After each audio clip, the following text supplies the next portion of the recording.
Last class हमने last question जो था, what is your greatest failure and what did you learn from it, this was the last question that we discussed and after that I have given you this question as a homework. तो किसी ने इसका answer लिखा है, even if you don't want to tell, just tell me कि आपने answer at least किया है इसका. ठीक है, if you have written the answer, अगर आप शेयर नहीं भी करना चाहते हैं then it is perfectly all right. ठीक है, लेकिन आपको एटलीस्ट खुद को इसका आंसर पता होना चाहिए कि आपकी लाइफ में अभी तक ऐसा क्या फेलियर आपने फेस किया है, ऐसा क्या चीज आपने फेस किया है जो कंसिडर किया जा सकता है सबसे बड़े फेलियर के तौर पर. बिगेस्ट फेलियर का मतलब ये नहीं है कि जरूरी नहीं है कि आप it is not only related to something you can say only related to your career. ठीक है, जरूरी नहीं है कि आप जो कोई इंटरव्यू के लिए गए हैं वो वहां पर आप सिलेक्ट नहीं हुए, या फिर कोई रिटन एग्जाम आपने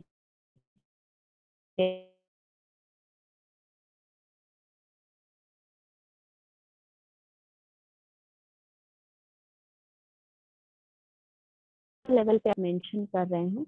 तो यहाँ पर आप इंटरव्यूअर को ये बता रहे हैं कि आप पर्सनल लेवल पे कुछ यहाँ पर फेलियर आपका हो रहा है. ठीक है, तो बेसिकली जो इंटरव्यूअर होता है वो ये सोच लेता है कि आप अपनी पर्सनल लाइफ पे ज्यादा ध्यान दे रहे हैं और अपने करियर पे ज्यादा ध्यान नहीं दे रहे हैं. That means your personal life will effect your career.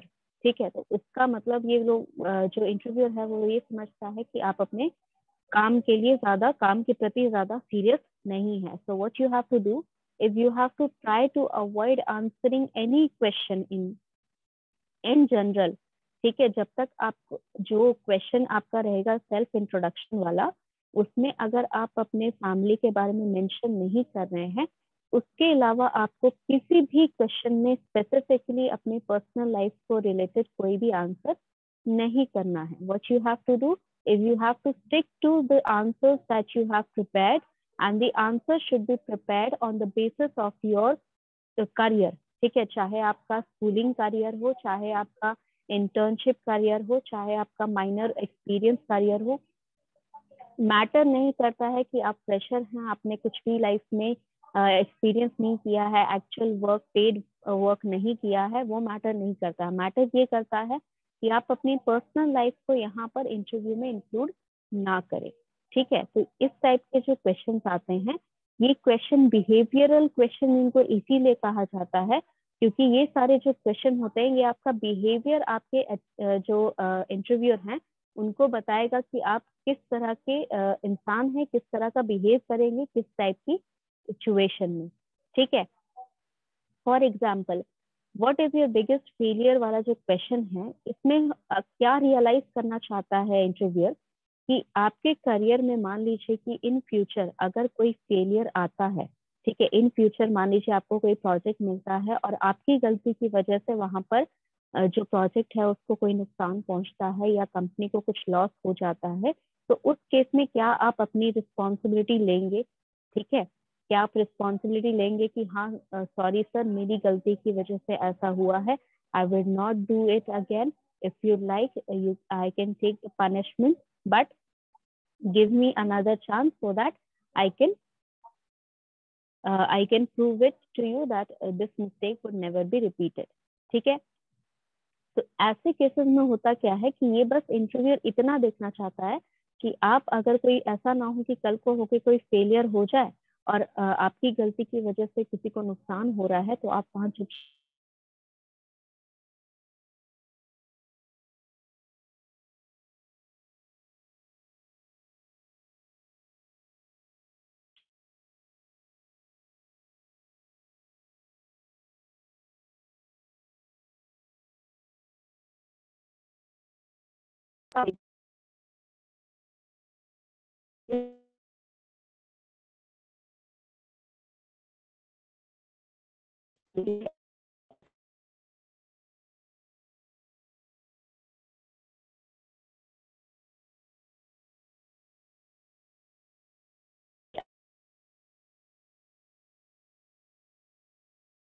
भी नहीं है.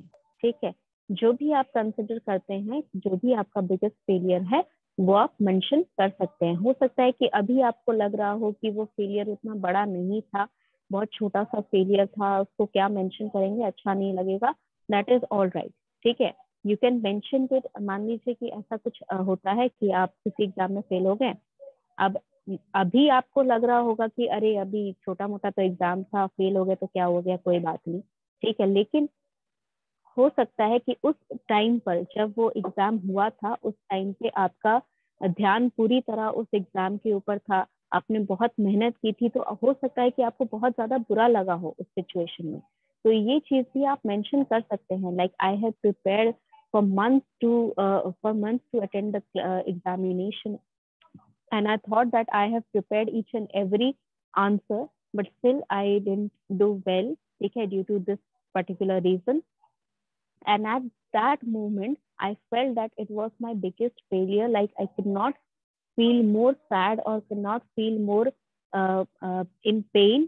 ठीक है, लेकिन right now when I look back, I think that I overreacted and I should not have felt that much of a failure. ठीक है, इसका मतलब क्या हुआ, अभी तक जो भी मैंने कहा, इसका मतलब ये हुआ कि उस टाइम पे जब मुझे फेल हुआ था तब मुझे बहुत बुरा लगा। ठीक है, क्योंकि मैंने बहुत मेहनत की थी। लेकिन अब जब मैं वापस देखता हूँ पीछे, तो मुझे लगता है कि मैंने बहुत ज्यादा ओवर रिएक्ट किया, मुझे इतना रिएक्ट नहीं करना चाहिए था। ठीक है, तो इस तरह से आपके आंसर जो है वो फॉर्म होने चाहिए। Just raise your hand, all those students who have at least tried to answer this question. Question number 5 को जिसने क्वेश्चन का आंसर करने की कोशिश की है, you don't have to share, आपको शेयर करने की कोई जरूरत नहीं है। सिर्फ इतना बताइए कि आपने ये होमवर्क किया है, शेयर किया है या नहीं किया है। आंसर करने की ट्राई किया है आपने इन सब क्वेश्चन, इस क्वेश्चन को, क्वेश्चन नंबर 5 को।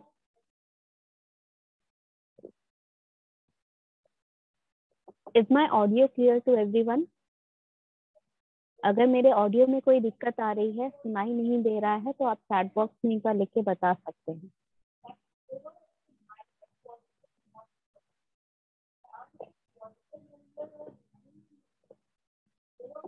चलिए, if you haven't answer, then it is my request that you answer this question on your own. आप खुद से इसका आंसर लिखने की कोशिश करिए, शेयर करने की जरूरत नहीं है। ठीक है, जिस तरह आंसर फॉर्म करना है वो मैंने बता दिया है, तो मेरे ख्याल से आप खुद से तैयार कर सकते हैं इसका आंसर। और ये क्वेश्चन जरूरी नहीं है कि आप एक्सपीरियंस हो तभी आपसे पूछा जाएगा, ये एज अ फ्रेशर भी आपसे ये क्वेश्चन कर सकता है कोई। ठीक है, तो you should be prepared for this answer. Question number 6 जो यहाँ गिवन है, how do you handle working with people who अनॉय you. अनॉय you का मतलब, अनॉय का मतलब होता है जो आपको परेशान करते हैं। ठीक है, जानबूझ के परेशान कर रहे हैं आपको, या फिर उनकी कुछ हैबिट्स हैं जो आपको नहीं पसंद आती हैं। तो उस सिचुएशन में आप कैसे हैंडल करेंगे काम करना उन लोगों के साथ जिनको आप पसंद नहीं करते हैं। ठीक है, this is the question. I believe there are a lot of people who have worked or who have been with those persons जो उन्हें अनॉय करते हैं, जो परेशान करते हैं। ठीक है, बहुत सारे यहाँ पर एक्सपीरियंस लोग होंगे लाइफ में हो, चाहे वो करियर लाइफ में हो। ऐसा आपने एक्सपीरियंस किया होगा कहीं ना कहीं, जहाँ पर आपको काम करना पड़ा हो उस पर्सन के साथ जो आपको जो आप जिस जो आप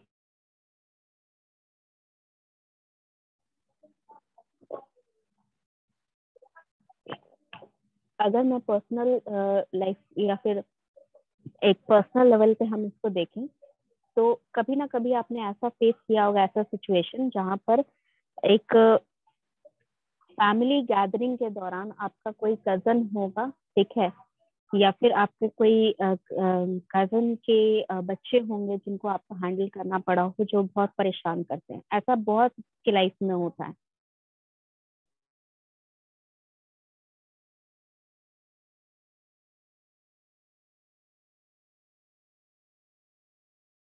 आपको डांटा जाएगा कि वो तो बच्चा है, तुम समझदार हो, राइट। तो इस टाइप का सिचुएशन आप लोग सबने झेला होगा, even if you are not ready to share those experience. ठीक है, एक्सपीरियंस सबने किया होगा इस टाइप का सिचुएशन। तो काम के दौरान आप क्या करते हैं या फिर क्या करेंगे, ठीक है। जैसे मान लीजिए कि आपको कॉलेज में या स्कूल में कभी कोई प्रोजेक्ट के दौरान किसी ऐसे स्टूडेंट के साथ टीम अप कर दिया गया है जो आपको बहुत परेशान करता है, या जो जिसकी आदतें आपको बिल्कुल अच्छी नहीं लगती हैं, जो काम नहीं अच्छे से करता है, ठीक है। हो सकता है वो पर्सन नेचर वाइज अच्छा हो, ठीक है, और बस आपके साथ उसकी बनती नहीं हो, ठीक है। हो सकता है कि वो नेचर वाइज भी बहुत बुरा इंसान हो, ठीक है, और वो सबके साथ बुरा बिहेव करता है।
Yes, so as I was telling कि यहाँ पर क्वेश्चन नंबर 6 में क्या बोल रहा है, बोल इतना रहा है बस कि आपको मान लीजिए फ्यूचर में ऐसा होता है कि आप अगर किसी ऐसे व्यक्ति के साथ काम कर रहे हैं जो आपको अनॉय करता है, यानी कि परेशान करता है, ठीक है। मान लीजिए कोई उसकी ऐसी हरकत है, ठीक है, बार बार उसे काम ढंग से नहीं करता है, ठीक है, आधा आधा काम करता है, ठीक है, बहुत सारे ब्रेक्स लेता है बीच में, तो ये परेशान करने के एक तरीके होते हैं, ठीक है। या फिर हो सकता है वो आपके ऊपर कमेंट करता होगा, ठीक है, किसी भी तरह से वो आपको परेशान कर रहा है और आपको उसके साथ काम नहीं करना है, ठीक है। वो मेल है चाहे फीमेल है, कोई भी पर्सन है, ठीक है। अब ये क्वेश्चन पूछना क्यों चाहता है एम्प्लॉयर आपसे, ठीक है, वो क्या एक्सपेक्ट कर रहा है सुनने के लिए। वो ये जानना चाहता है, जो आपका एम्प्लॉयर है वो ये जानना चाहता है कि आप अगर मान लीजिए फ्यूचर में कभी किसी ऐसे व्यक्ति के साथ काम करने दे दिया जाए आपको, जो पर्सनल लेवल पे, ठीक है, पर्सनल लेवल पे आपको पसंद नहीं है, ठीक है, चाहे वो काम करने में परेशान करे आपको, चाहे वो पर्सनल कमेंट कर रहा है उस पर, तो किसी भी रीज़न से अगर वो इंसान आपको अगर पसंद नहीं आ रहा है, तो क्या आपके काम पर उसका असर पड़ेगा या नहीं पड़ेगा, यही बिहेवियर आपका क्या रहेगा उस सिचुएशन में, ये आपका एम्प्लॉयर जानना चाह रहा है। तो अगर इसका आंसर करना है तो कैसे करना है, बिल्कुल पड़ेगा, ये तो असर तो पड़ेगा ही, ठीक है। मान लीजिए कोई आपको डेली डेली कमेंट कर रहा है आपके ऊपर, तो एक दिन आपने बर्दाश्त कर लिया, 2 दिन बर्दाश्त कर लिया, कितना दिन बर्दाश्त करेंगे, कभी ना कभी तो गुस्सा आ जाएगा, राइट। लेकिन उसका आपके ऊपर, उसके काम के ऊपर असर नहीं पड़ना चाहिए, ठीक है। मान लीजिए कि कोई प्रोजेक्ट आपको बनाना है, ठीक है, या तो आप एक काम कर सकते हो, ठीक है, इस ऐसे सिचुएशन में फ्यूचर में अगर ऐसा कुछ होता है, ठीक है, जो हो गया, अगर ऐसा कुछ हुआ होगा तो पॉजिटिव वे में आपको रखना है, ठीक है। जैसे कि मैंने कहा कि जब आप वीकनेस बता रहे हैं या कुछ भी ऐसा फीडबैक दे रहे हैं, किसी को खराब फीडबैक दे रहे हैं, तो पहले अच्छे से शुरू करना है। तो पहले क्या बताएंगे कि सर मैं मानता हूँ कि वो जो पर्सन है वो बहुत सीनियर है, या हो सकता है कि वो बहुत अच्छा काम करते हों, लेकिन मेरे उनके साथ बनती ही नहीं है, ठीक है। तो काम हमें ऐसा दिया जाए कि हम सिर्फ काम से रिलेटेड काम करें, ठीक है। जैसा कि मान लीजिए कि आपको एक प्रोजेक्ट बनाना है, तो प्रोजेक्ट में आपको, मान लीजिए आप कोडिंग कर रहे हैं, ठीक है, तो आप कोडिंग कर रहे हैं तो उसे कोई और काम दे दिया जाए, ठीक है। कोडिंग का काम दोनों मिल के नहीं करें, इससे बेटर क्या है कि आप अकेले कोडिंग का काम कर रहे हैं और उसे कोई और काम दे दिया जाए। इससे क्या होगा कि आपके दोनों चीज़ों में क्लैश नहीं हो रहा है, ठीक है। उसके काम से आपको कोई फ़र्क नहीं पड़ रहा है, आपके काम से उसको कोई फ़र्क नहीं पड़ रहा है, तो दोनों का इंटरेक्शन कम हो जाएगा। या फिर आप डायरेक्टली उस आदमी से या उस पर्सन से बात करिए कि देखिए आपका ये बिहेवियर मुझे बिल्कुल भी पसंद नहीं आता है, काम पे इसका इफ़ेक्ट ना पड़े इसीलिए मैं आपसे रिक्वेस्ट करता हूँ कि आप ये मत करें, ठीक है? अगर वो पर्सन जो है वो एथिकल है, यानी कि वो काम करना चाहता है, वो अच्छे से काम करना चाहता है, आपके काम में अड़चन नहीं डालना चाहता है, तो वो आपकी बात सुनेगा और वो उस सिचुएशन में आपको सपोर्ट करेगा, ठीक है? कि वो एटलीस्ट जब तक आप साथ मिल के काम कर रहे हैं तब तक वो आपको उतना परेशान नहीं करेगा, ठीक है? तो यहाँ पर आपके पास 2 उपाय हैं। पहले क्या कि आप कम से कम इंटरैक्शन रखें, ठीक है? मिनिमम इंटरैक्शन रखें। दूसरा, talk it through. Talk it through का क्या मतलब होता है? बात करके किसी भी समाधान कोई भी समाधान निकालना, ठीक है? तो टॉक इट थ्रू कर सकते हैं या फिर आप यहाँ पर मिनिमम इंटरैक्शन रख सकते हैं, ठीक है? तो दोनों ही सिचुएशन में आपका प्रॉब्लम सॉल्व हो जाएगा, ठीक है? अगर जो आगे वाला पर्सन है वो जानबूझ के आपको परेशान नहीं कर रहा है, तो वो तो बिल्कुल पहले ही हट जाएगा, ठीक है? अगर उसको एक बार बोल दिया गया कि ये चीज़ जो है मुझे परेशान करती है, तुम ऐसा मत किया करो। तो सामने आप जब एक बार क्लियर कट अगर बोल देते हैं, कुछ लोग होते हैं जिनको बुरा लग जाता है, लेकिन बुरा लगने के बाद भी वो काम नहीं करेंगे। वो अनॉय आपको परेशान करना बंद कर देंगे, ठीक है? तो चाहे बुरा लगे, चाहे अच्छा लगे, अगर आपको कोई चीज़ परेशान कर रही है और वो आपके काम की अड़चन आ रही है, ठीक है? आपका जो मेन काम है, आपको अगर प्रोजेक्ट में काम करने में प्रॉब्लम हो रही है, तो आप साफ-साफ उस पर्सन से बोलेंगे कि सर या मैम ये चीज़ मत करिए, मुझे परेशानी होती है, हमें काम करना है, काम से रिलेटेड ही बात करते हैं, अदरवाइज़ हम मिनिमम इंटरैक्शन रखते हैं, ठीक है? जितना हो सके प्रोफेशनल रहने का कोशिश करना है। अगर आपने गुस्से में आकर कुछ बोल दिया, ठीक है? तो इससे उस पर्सन का कुछ नहीं जाएगा, आपका इमेज खराब होगा, ठीक है? क्योंकि आप हो सकता है कि जब आप जॉइन करेंगे तो ऑब्वियसली आप जूनियर लेवल पे जॉइन करेंगे। तो जूनियर लेवल पे क्या होता है कि you are not to be very emotional, ठीक है? आपको चाहे गुस्सा आए, चाहे आप इमोशनल हो रहे हैं, ये चीज़ें मैटर नहीं करती हैं, आपके काम मैटर करता है। तो आप कितना अच्छे से उस सिचुएशन को हैंडल कर रहे हैं बिना गुस्सा हुए, ये आपका बिहेवियर अच्छा बताता है, अच्छे एम्प्लॉयी का बिहेवियर बताता है। ठीक है? तो इस क्वेश्चन का आंसर कैसे करना है? You will do one thing, first you will talk it through, ठीक है? पहले आप बात करके समाधान निकालने का कोशिश करेंगे, ठीक है? अदरवाइज अगर समाधान नहीं निकला तो मिनिमम इंटरैक्शन रखेंगे, ठीक है? Question number 6 I hope I am clear. अगर किसी को भी कोई डाउट है, you can just raise your hand और you can write it in the chat box, okay? Question number 7, if I were your superior and asked you to do something that you disagree with, what would you do? ये situation भी similar case में, अगर मान लीजिए कि आप junior level पे join कर रहे हैं किसी भी फर्म को, ठीक है? किसी भी फर्म को आप जूनियर लेवल में ज्वाइन कर रहे हैं, तो इसमें होता क्या है इस सिचुएशन में, अगर आपका जो भी डाउट है या फिर जो भी आपको काम करना है, आपको पता नहीं रहता है। बहुत केसेस में ऐसा होता है कि जो जूनियर्स होते हैं, जो फ्रेशर्स होते हैं, ठीक है? उन्हें पता नहीं रहता है कि वो जो काम कर रहे हैं वो लीगल है या इल्लीगल है या फिर सही है ऑर्गेनाइजेशन के लिए या गलत है। उन्हें जो इंस्ट्रक्शन दिए जाते हैं वो चुपचाप कर देते हैं। तो इस केस में होता क्या है कि लास्ट में जाकर जूनियर्स ही फँस जाते हैं, ठीक है?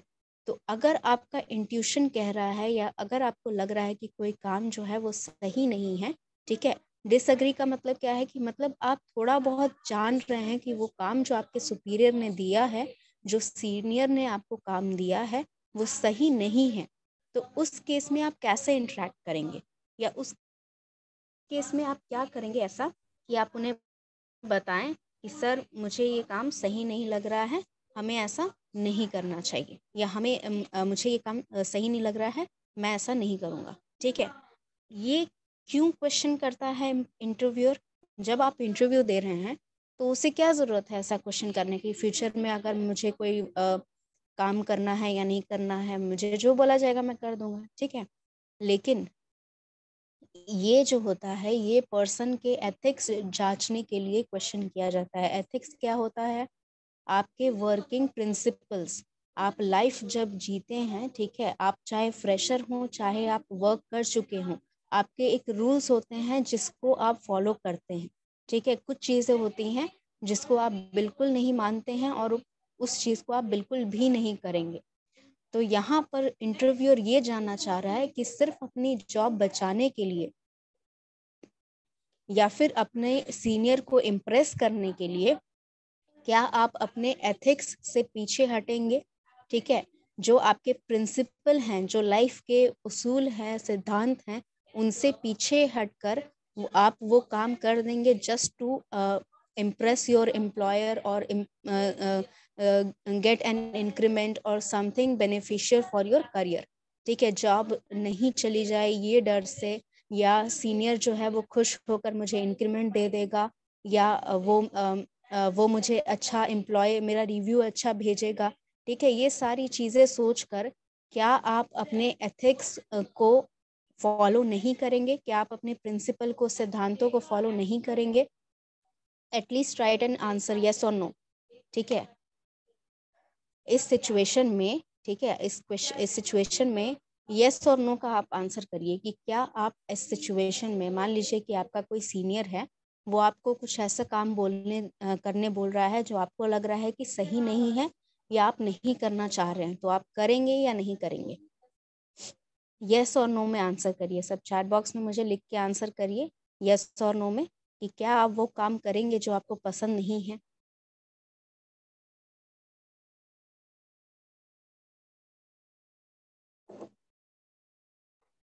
I am still waiting for the replies. There is no reply from anyone.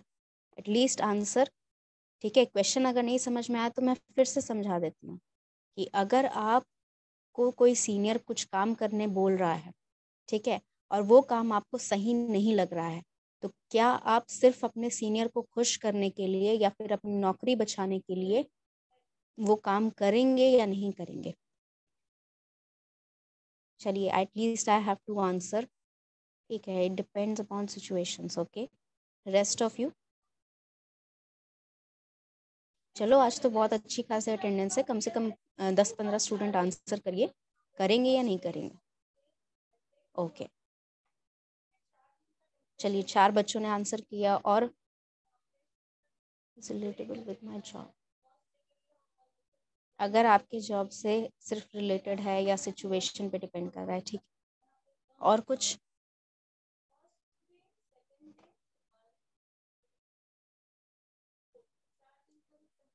Yes और नो में तो खाली आंसर करना है, सोचिए बस, ठीक है। यहाँ 6 बच्चों ने आंसर कर दिया है, बाकी के कम से कम 7-8 और आंसर कर दीजिए। क्या आप किसी भी सिचुएशन में, ठीक है, सिचुएशन किस टाइप का भी हो सकता है, मान लीजिए कि आप अपने आप को एचआर के पोजीशन पे देखिए, ठीक है। एचआर के पोजीशन पे आपको एक पर्सन है, ठीक है। आप सीनियर एचआर नहीं है, मतलब आप हेड ऑफ डिपार्टमेंट नहीं है, लेकिन आप एचआर हैं, ठीक है। आपके अथॉरिटी में आपके पास ये अथॉरिटी है कि आप किसी को फायर कर सकते हैं या किसी को हायर कर सकते हैं, ठीक है। या तो आप किसी का इंटरव्यू लेके आप उससे हायर कर सकते हैं, ठीक है, ये पावर आपके पास है। या फिर आपको लग रहा है कि अगर वो एम्प्लॉय अच्छा नहीं है तो आप उसे निकाल भी सकते हैं, ठीक है। अगर ऐसा सिचुएशन है और मान लीजिए कि आपका जो सीनियर है वो कहता है कि इस पर्सन को तुम फायर करो, हालांकि अगर वो आपका सीनियर है तो उसके पास भी ये पावर है कि वो फायर कर सकता है वो उस पर्सन को, जो भी पर्सन हो, ठीक है। वो आपको फायर करने कह रहा है, ठीक है, किसी भी रीज़न से, ठीक है, रीज़न आपको नहीं मालूम, किसी भी रीज़न से वो आपको फायर करने बोल रहा है उस पर्सन को, ठीक है। तो क्या आप फायर करेंगे उस पर्सन को या नहीं करेंगे?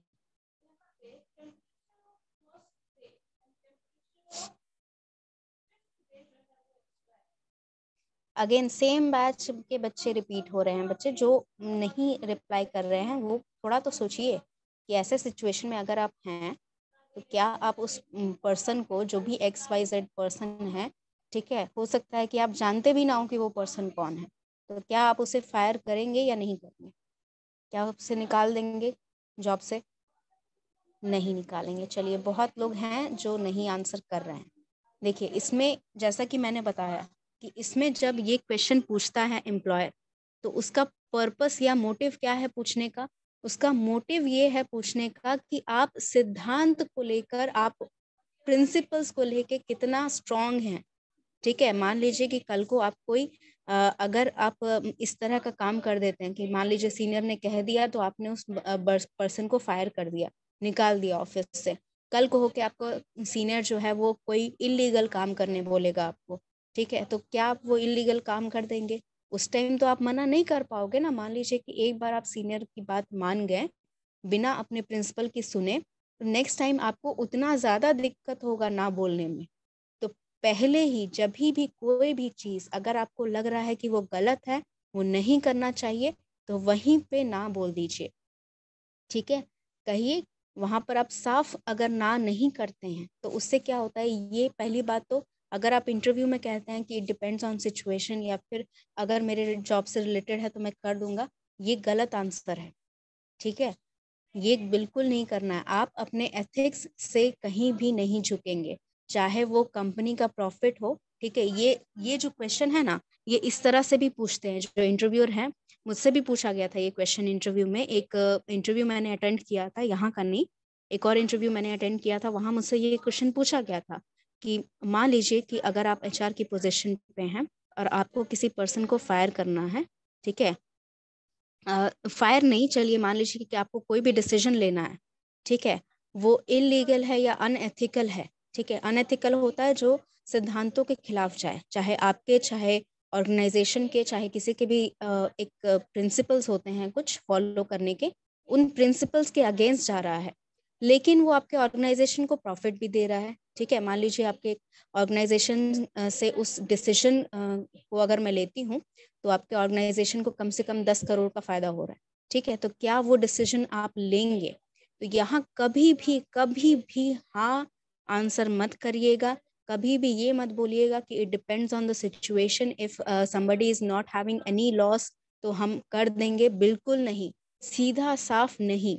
मेरे जो एथिक्स हैं मैं उससे कहीं पीछे नहीं हटूंगा। अगर मेरे एथिक्स कहते हैं कि ये काम गलत है तो मैं बिल्कुल नहीं करूंगा वो काम। एथिकल होना बहुत इम्पॉर्टेंट है। अगर मैं एथिक्स नहीं कर रहा हूँ तो कल को होके कोई मुझसे इलीगल काम करवा सकता है। आप इस तरह का आंसर अगर करेंगे then your interviewer will be satisfied with your answer. ठीक है, तो क्वेश्चन नंबर 7 में क्या आंसर करना है? You will be answering, I am sorry sir but if I disagree there would be a specific reason why I am not agreeing with that particular thing. ठीक है, यहाँ पर कोई रीजन है जिस वजह से मैं एग्री नहीं कर रहा हूँ उस काम को करने के लिए। तो अगर ये नहीं अग्री कर रहा हूँ मतलब या तो वो इलीगल है या फिर वो अनएथिकल है। तो मैं अपने एथिक्स से हट के I will not forgo my ethics and I will not do something that I do not agree on. ठीक है, साफ ना मत बोलिएगा, लेकिन I believe that I should we should not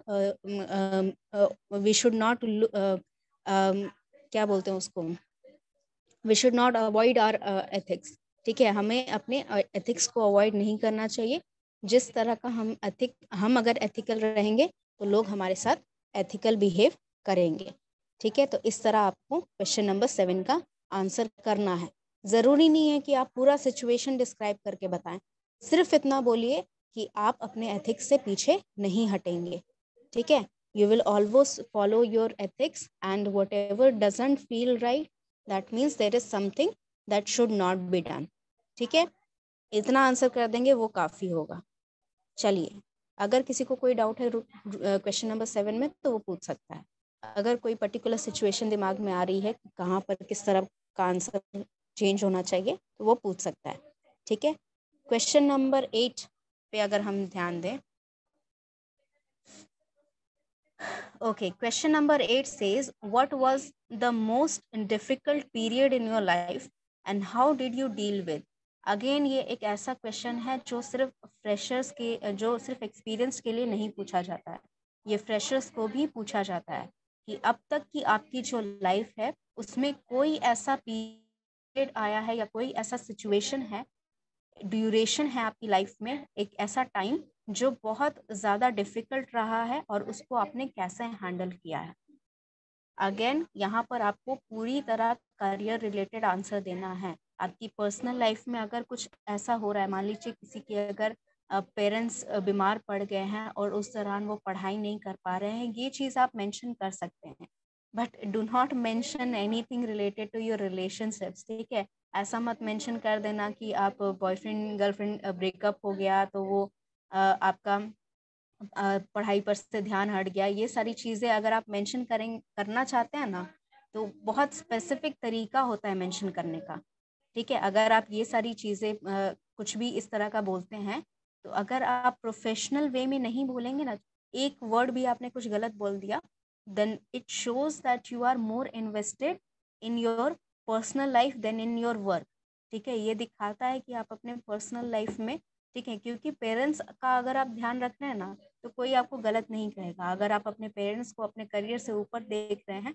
तो कोई आपको गलत नहीं कहेगा। लेकिन वहीं अगर आप किसी रिलेशन को, किसी भी रिलेशनशिप को, ठीक है, अगर आप अपने करियर से ऊपर रखते हैं, तो ऑब्वियसली वहाँ पर कोई भी ऐसा पर्सन नहीं होगा जो आपको सही कहेगा। वहाँ पर आपको हर कोई यही बोलेगा कि अपना रिलेशनशिप बाद में रखो, पहले अपने करियर पे ध्यान, समझे।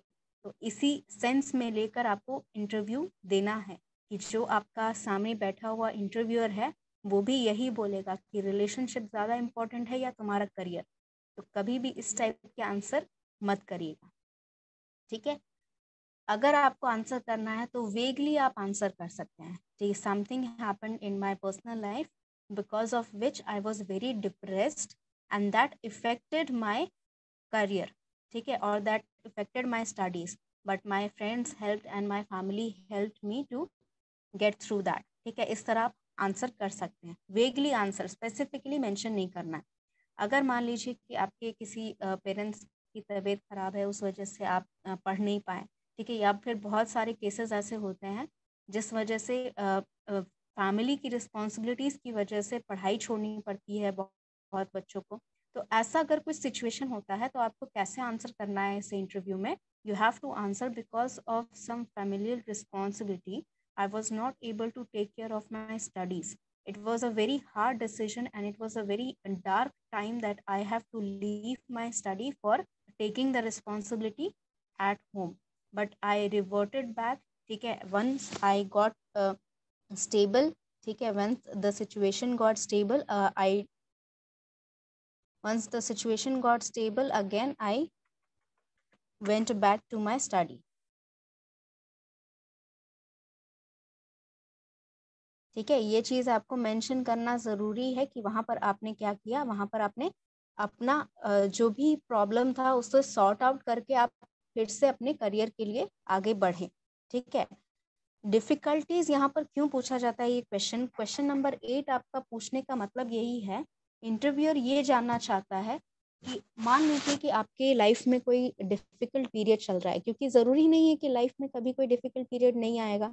मान लीजिए आप कल को होके काम कर रहे हैं, ठीक है, और आपकी फैमिली में किसी को बहुत परेशानी हो रही है, ठीक है, ज़रूरी नहीं है कि हेल्थ रिलेटेड हो, ठीक है, किसी भी तरह का कोई परेशानी हो रही है, तो वो कहीं ना कहीं आपके काम पे इफेक्ट करेगा ही करेगा। That is natural, that is human behaviour. But आप उससे बाहर कैसे आए, राइट? अगर परेशानी है तो उससे कैसे आप बाहर आए, ठीक है, किसने आपको हेल्प की बाहर आने में, और किस तरह आपने अपने जॉब को या अपने जो आपका यहाँ पर करियर है उसको किस तरह संभाला आपने, ठीक है, क्योंकि करियर को कभी भी आप पीछे नहीं छोड़ सकते हो, चाहे कितनी भी बड़ी डिफ़िकल्टीज क्यों ना आए, ठीक है। हो सकता है कि ऐसा जैसे कोविड के दौरान जितने भी पर्सन हैं जिन्होंने अपने जॉब जिनका जॉब छूट गया था, ठीक है, वो इस चीज़ को ज़रूर मेंशन करेंगे इस क्वेश्चन में कि during this period it was a very dark time for all of us because we lost our job, ठीक है, and we have to take care of lot of responsibilities were there, ठीक है, but we went through it, ठीक है, we overcome that situation, we survived, all of us survived through that situation and we went back to work as it is, ठीक है, कहीं ना कहीं हमने काम करना दोबारा स्टार्ट किया। तो यहाँ पर इम्पॉर्टेंट ये नहीं है कि डिफ़िकल्टी क्या है, इम्पॉर्टेंट ये है कि आपने कैसे उसे ओवरकम किया और कैसे आप वापस ट्रैक पर आए। क्वेश्चन नंबर 8 में किसी को भी कोई डाउट? क्वेश्चन नंबर 8 में किसी को भी कोई डाउट? चलिए, नहीं है doubt, if you are having any doubt just you can ask me, ठीक है। आप सिर्फ यहाँ पर चैट बॉक्स में लिख दीजिए, हैंड रेस कर लीजिए, हम देख लेंगे किस तरह आंसर आपको क्या दिक्कत आ रही है। क्वेश्चन नंबर 9 देखते हैं। Question number 9 says give me an example of a time you did something wrong, how did you handle it. Now ये जो क्वेश्चन है, ये जो क्वेश्चन है, ये question somewhat similar to the question that we have priorly discuss, what is your greatest failure, ठीक है। ये क्वेश्चन नंबर 9 और 5 आपको सम थोड़ा बहुत सिमिलर दिख रहा होगा, ठीक है। तो जब इंटरव्यूअर आपसे क्वेश्चन करेगा ना, तो दोनों कभी भी साथ में नहीं करेगा, ठीक है। या तो वो आपसे पूछेगा कि what is your greatest failure and what did you learn, या फिर आपसे पूछेगा कि अब तक की आपकी जो लाइफ है, ठीक है, उसमें से कोई ऐसा एग्जाम्पल दीजिए जहां पर आपने कुछ गलत किया हो और आपने कैसे उसे हैंडल किया। ये दोनों सिचुएशन सेम केस के लिए इंटरव्यूअर पूछता है। क्यों पूछता है? ये जानने के लिए कि अगर आपसे कोई गलती हो जाती है इन फ्यूचर, तो आप उसे कैसे हैंडल करते हैं और क्या आप अपनी रिस्पॉन्सिबिलिटी लेंगे या नहीं लेंगे। सी, क्यों ऐसा देती है? Because it is a very important feature for a leadership, ठीक है। लीडरशिप के लिए ये बहुत इंपॉर्टेंट फैक्टर है। अगर आप लीडर बनना चाहते हैं या आपके अंदर लीडरशिप क्वालिटीज़ हैं, तो आप अपनी गलतियों का रिस्पॉन्सिबिलिटी लेंगे, आप किसी और को ब्लेम नहीं करेंगे, आप खुद रिस्पॉन्सिबिलिटी लेंगे कि हाँ सर ये प्रॉब्लम हुई थी, मेरी गलती की वजह से ऐसा नुकसान हुआ हमें, ठीक है। और अगर आप रिस्पॉन्सिबिलिटी नहीं ले रहे हैं, दैट शोज व्हाट, कि आप लीडर बनने के लायक नहीं है। Because leadership is what, if if there is a mistake, that means I committed the mistake, and if there is a success, we succeeded। यही आपका लीडरशिप का मंत्रा होता है कि अगर कोई रिस्पॉन्सिबिलिटी है या अगर कोई मिस्टेक है तो वो मेरी मिस्टेक है, और अगर सक्सेस है तो वो हमारा सक्सेस, ठीक है। तो अगर आप अपना फेलियर है, ग्रेटेस्ट फेलियर है, या फिर कुछ गलत आपने किया है, उसको आपने खुद एक्सेप्ट नहीं किया और उसके लिए सुधारने के लिए कुछ स्टेप्स नहीं फॉलो किए, then you will not be, you can say the actual जो आपका यहाँ पर एक अच्छा एम्प्लॉय वाला इम्प्रेशन है, वो नहीं उनके सामने बनेगा। उन्हें लगेगा कि आप अच्छे एम्प्लॉय नहीं बन सकते क्योंकि आप रिस्पॉन्सिबिलिटीज़ नहीं ले रहे हैं। अपना जो भी आपने काम किया उसकी रिस्पॉन्सिबिलिटीज़ आप नहीं ले रहे हैं। अंडरस्टूड? तो क्वेश्चन नंबर 9 और 5 जो है उसका सिमिलर आंसर रहेगा आपका, ठीक है। जो भी आपका बिगेस्ट फेलियर है या फिर जो भी चीज़ आपने गलत किया है कभी लाइफ में, उसको कैसे आपने हैंडल किया और उससे क्या सीख मिली, दोनों सेम क्वेश्चन है। You have to answer the same, you can answer similar question in a similar way to both the question. और इंटरव्यूअर कभी भी ये दोनों क्वेश्चन साथ में नहीं करेगा, आपको अलग अलग करेगा, ठीक है। तो क्वेश्चन नंबर 9 हो गया है। Let me share another screen जहाँ पर आपका क्वेश्चन नंबर 10 और बाकी क्वेश्चन है। ज़्यादा क्वेश्चंस नहीं रह गए हैं, कुछ क्वेश्चंस हैं, ठीक है। इनके बाद और कुछ एक्सरसाइज कर लेंगे हम लोग, ताकि आप लोग थोड़े और इंटरेक्टिव अगर रहते तो फिर एक्सरसाइज में कंटिन्यू कराती, ठीक है। लेकिन बहुत सारे बच्चे रिस्पॉन्ड नहीं करते हैं एक्टिविटीज़ को, तो फिर मुझे क्वेश्चंस ही बताने पड़ेंगे आपको। Question number 10, tell me about a time where you had to deal with conflict on the job. Conflict का मतलब क्या होता है? कॉन्फ्लिक्ट का मतलब होता है कुछ ऐसा जो कॉन्फ्लिक्ट आप कह सकते हैं, एक कॉन्फ्लिक्ट का मतलब होता है जहाँ पर एक तरफ आपको दो ऑप्शन दिए जाते हैं, ठीक है।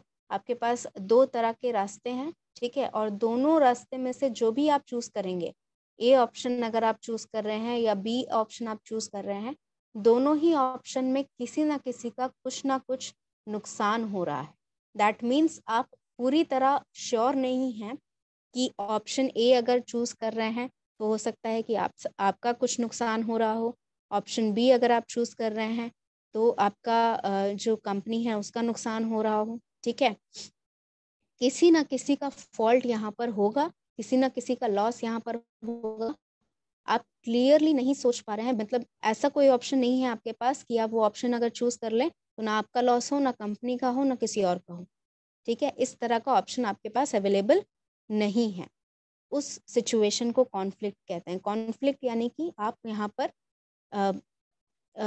डिसाइड नहीं कर पा रहे हैं कि कौन सा सिचुएशन आपके लिए सही रहेगा, ठीक है, किस तरह का आंसर आप दे पाए, या किस तरह का जो आपका डिसीजन है वो ए डिसीजन सही है या बी डिसीजन सही है, कौन सा सही है आप डिसाइड नहीं कर पा रहे हैं, तो ये आपका कॉन्फ्लिक्ट रहता है। ये आंसर ये क्वेश्चन पूछने का इंटरव्यूअर का पर्पस ये रहता है कि मान लीजिए कल को होल के आपको कुछ डिफ़िकल्ट डिसीजन लेना पड़े, ठीक है, डिफ़िकल्ट डिसीजन जैसे कि अगर कोई प्रोजेक्ट है, ठीक है, उसका डेडलाइन जो क्लाइंट है वो कह रहा है कि 2 महीने में मुझे वो प्रोजेक्ट कंप्लीट करके चाहिए, and being an expert in that area, आपको पता है कि 2 महीने काफ़ी नहीं है उस प्रोजेक्ट को कंप्लीट करने में, कम से कम तो आपको 4 महीने लगेंगे, ठीक है, क्योंकि 2 महीने तो उसको डेवलप करने में ही लगेंगे, ठीक है, फिर उसके बाद आप उसको टेस्ट करेंगे, फिर उसके बाद जो भी एरर्स हैं उसको रेक्टिफाई करेंगे, तो आपको कम से कम पूरा आपको 4 महीना आपको पता है कि उसमें लग जाएगा। तो इस तरह में क्या होता है कि ना तो क्लाइंट मान रहा है कि 2 महीने में नहीं हो पाएगा सर, हम मतलब 2 महीने में ही हमें चाहिए, हमें 2 महीने से ज़्यादा हम टाइम नहीं देंगे आपको, ठीक है। और एक तरफ आपकी जो टीम है वो ये कह रही है कि सर आप भी जानते हैं कि यहाँ पर 2 महीने में पॉसिबल नहीं है इस प्रोजेक्ट को कंप्लीट कर पाना, और अगर कंप्लीट हो भी गया तो इसमें बहुत सारे एरर हों जिसमें रेक्टिफाई करने में उतना ही टाइम लगेगा जितना आप कह रहे हैं, ठीक है। तो यहाँ पर कॉन्फ्लिक्ट क्या अराइज हो रहा है, ना तो आप क्लाइंट को समझा पा रहे हैं और ना ही अपनी टीम को मना पा रहे हैं कि वो 2 महीने में काम कर दे, ठीक है, और ना ही आप क्लाइंट को समझा पा रहे हैं कि वो 2 महीने से ज़्यादा टाइम दे। तो इस कॉन्फ्लिक्ट को आप किस तरह डील कर रहे हैं, ठीक है। तो इस टाइप का जो आंसर रहता है, ठीक है, ये भी again this is a position of, you can say this is a situation where your leadership quality is being judged. यहाँ पर भी आपकी एक लीडरशिप क्वालिटी जज की जाती है। तो यहाँ पर कैसे आप इस सिचुएशन को, कैसे कॉन्फ्लिक्ट को सॉल्व करेंगे, सबसे पहले तो आप बात करके रिजॉल्व करने का कोशिश करेंगे, ठीक है। आप क्लाइंट को पिछले जो आपने प्रोजेक्ट्स बनाए हैं, ठीक है, आप उसका टाइम ड्यूरेशन या उसका एक्सपीरियंस शेयर कर सकते हैं, ठीक है। पूरा डिटेल्स तो ऑब्वियसली आप शेयर नहीं कर सकते हो, बिकॉज इट इज़ ये अनएथिकल होगा अगर आप किसी और क्लाइंट के प्रोजेक्ट के बारे में किसी और को बताएं, बट आप उनका रेफरेंस दे सकते हैं, ठीक है, कि हमने इतने शॉर्ट में, हमारा शॉर्टेस्ट जो प्रोजेक्ट ड्यूरेशन रहा है वो 4 मंथ्स रहा है। 4 मंथ्स क्यों लगते हैं ये समझा सकते हैं क्लाइंट को कि 2 महीने हमें डेवलप करने में लगते हैं, फिर उसके बाद 1 महीने हम सारे चीज़ को टेस्ट करेंगे, फिर उसके बाद 1 महीने लगेगा हमें रेक्टिफाई करने में। ज़रूरी नहीं है कि 4 महीने पूरे लगे, बट एटलीस्ट 3.5 to 4 मंथ्स हमें लगता है। तो ये चीज़ें आप समझा सकते हैं क्लाइंट को। अगर वो नहीं समझा तो क्या करेंगे आप, ठीक है, यहाँ पर क्योंकि आप तो जान रहे हैं कि यहाँ पर 2 महीने में होगा नहीं पॉसिबल, ठीक है। तो यहाँ पर कॉन्फ्लिक्ट सॉल्व करने का आपका एक रास्ता ये हो गया, क्लाइंट को आप समझाएंगे, that means talk it through. Second situation क्या होगा, मिनिमम लॉस का, यानी कि ऐसा सिचुएशन, ऐसा जो आपके पास ऑप्शन है वो ऑप्शन आप चूज करेंगे जिसमें मिनिमम लॉस हो, किसी का भी, चाहे आपका चाहे क्लाइंट का, मिनिमम मिनिमम लॉस हो। आप क्या करेंगे, आप क्लाइंट को पहले ही वार्निंग दे देंगे, ठीक है, कि सर हो सकता है कि 2 महीने से ज़्यादा टाइम लगे। अगर आप यहाँ पर मुझे, अगर मेरे टीम को आप प्रोजेक्ट देना चाहते हैं तो एक्सपेक्ट कि आपको 2 महीने से ज़्यादा थोड़ा सा वेट करना पड़ सकता है, ठीक है। अगर क्लाइंट वहाँ से हट जाता है या दूसरे के पास जाएगा, then it is all right, क्योंकि एथिकली ये सही है कि आप क्लाइंट को सारी डिटेल्स पहले ही बता दिए हैं। अब उसकी मर्जी कि वो आपके साथ प्रोजेक्ट करे या ना करे, ठीक है। दूसरी चीज़ क्या करेंगे,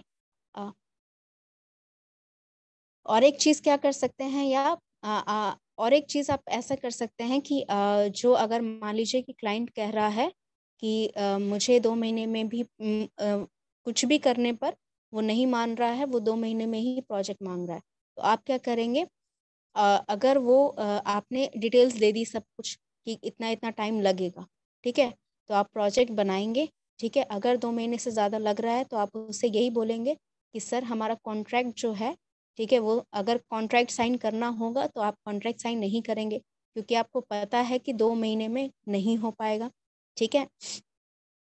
अगर उसने कॉन्ट्रैक्ट में लिखा हुआ है कि हो सकता है कि 2 महीने से ज़्यादा लगे, तो उस टाइम में आप वहाँ पर फॉल्टी नहीं रहेंगे, तो आप बता देंगे कि सर इतना इतना प्रोग्रेस हो रहा है, मतलब आप उन्हें रीअश्योर करते रहेंगे बार बार, ठीक है, कि सर देखिए ये इतना प्रोग्रेस हुआ है।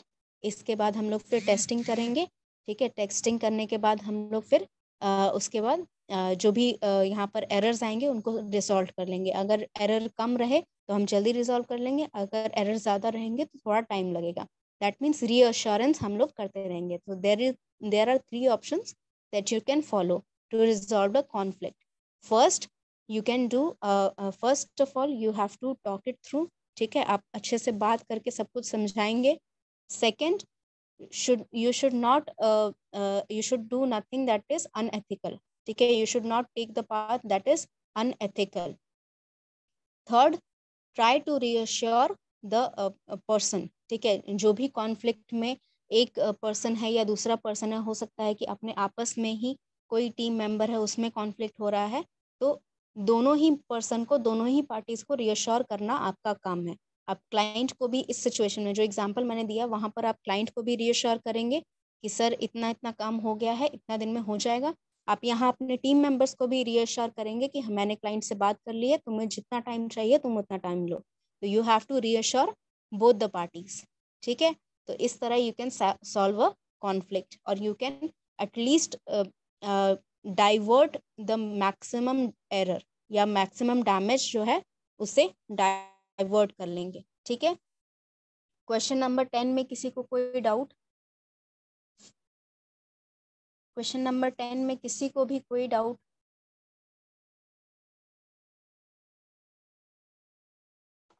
अगर कोई डाउट है, किसी को प्रॉब्लम है कि किस तरह इसको आंसर करना है, तो you can just tell me, I will repeat it again. Okay, so since I am getting a few response कि समझ में आ गया है, तो I am moving forward to the next question. Question number 11, if you found out your company was doing something against the law like fraud, what would you do? ये जो question है, ये क्वेश्चन आपने जो पहले क्वेश्चन नंबर 8 किया था, कि क्वेश्चन नंबर 7 कि अगर आपका सीनियर कुछ बोले आपको करने के लिए तो क्या आप कर लोगे, these are same question.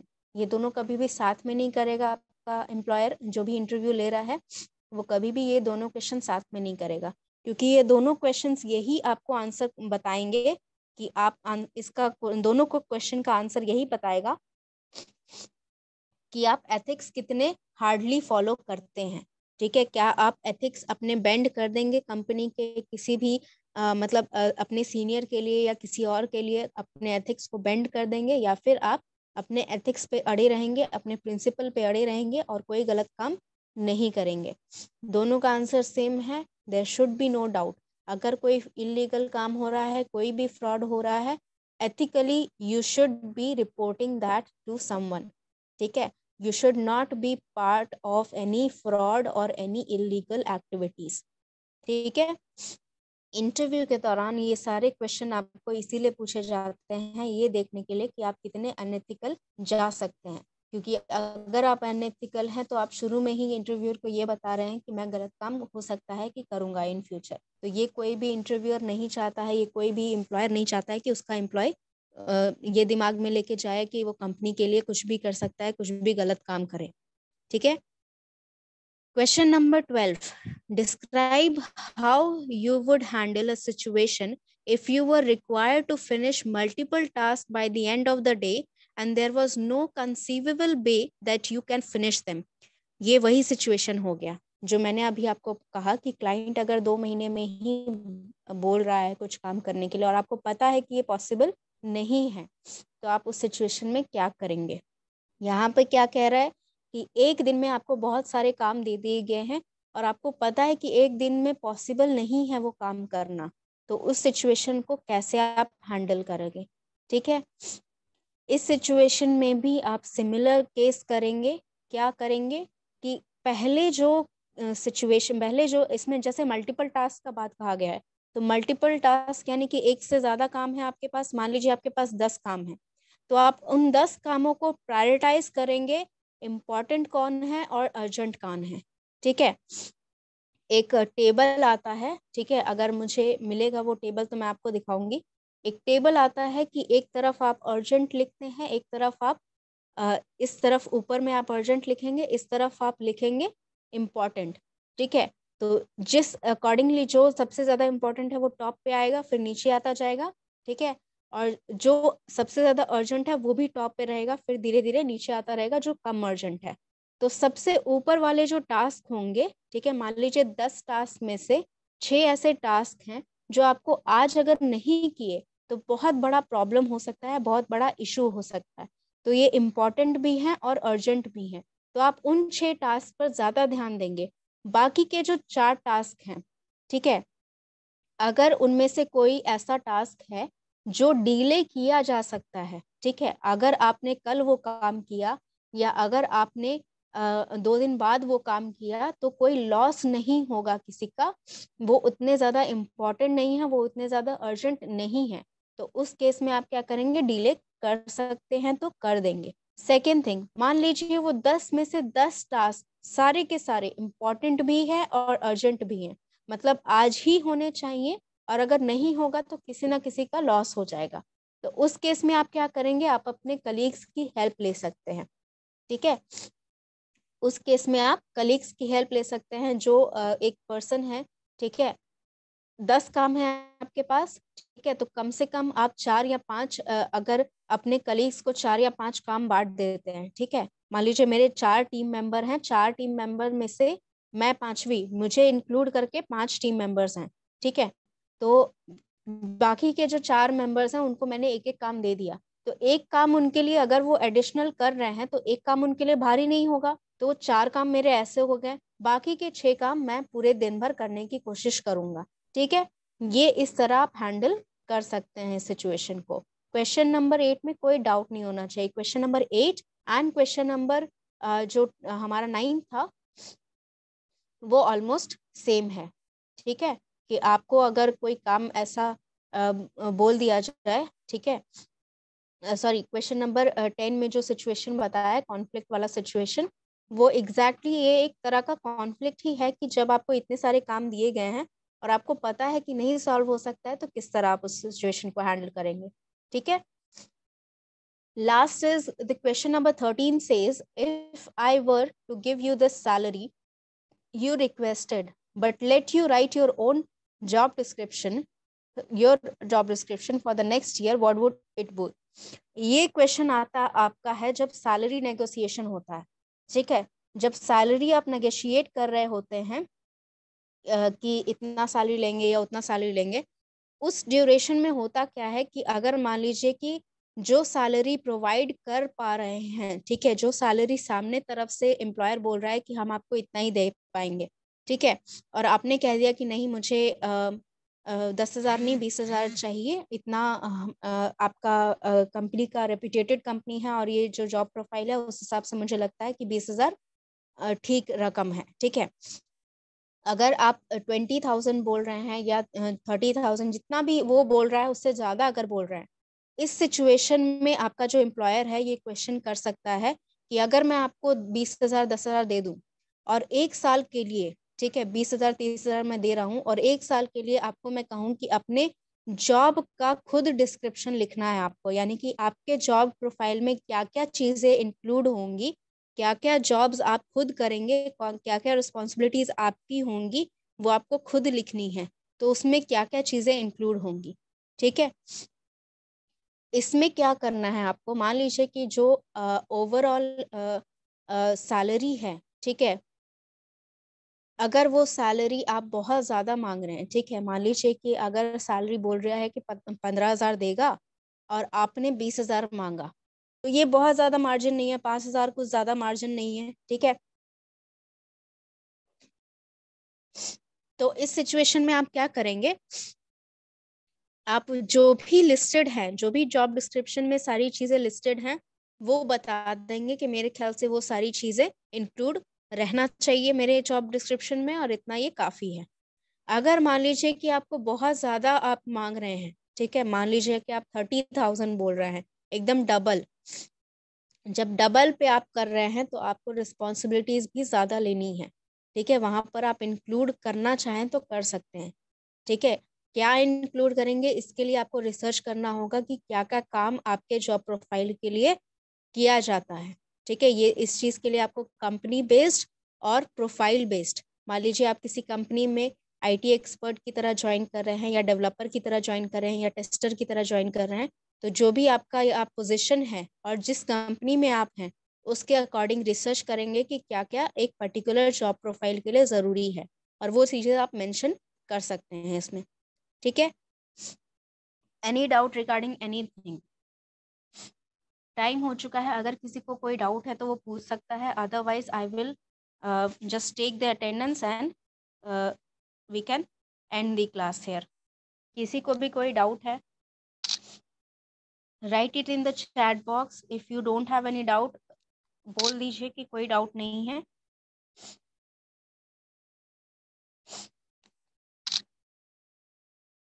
Yes, other students also, बाकी स्टूडेंट भी रिप्लाई कर दीजिए। एक ही स्टूडेंट बार बार रिप्लाई कर रहा है, बाकी और सबको समझ में आ गया कि नहीं आया? चलिए, there is no doubt. Anyone else? किसी को कोई डाउट नहीं है? Then let's end this session, ठीक है। नेक्स्ट क्लास से फिर नया कुछ लेके आएंगे, ठीक है, नया कुछ एक्टिविटी करेंगे, कुछ नया चीज़ सीखने को मिलेगा, ठीक है।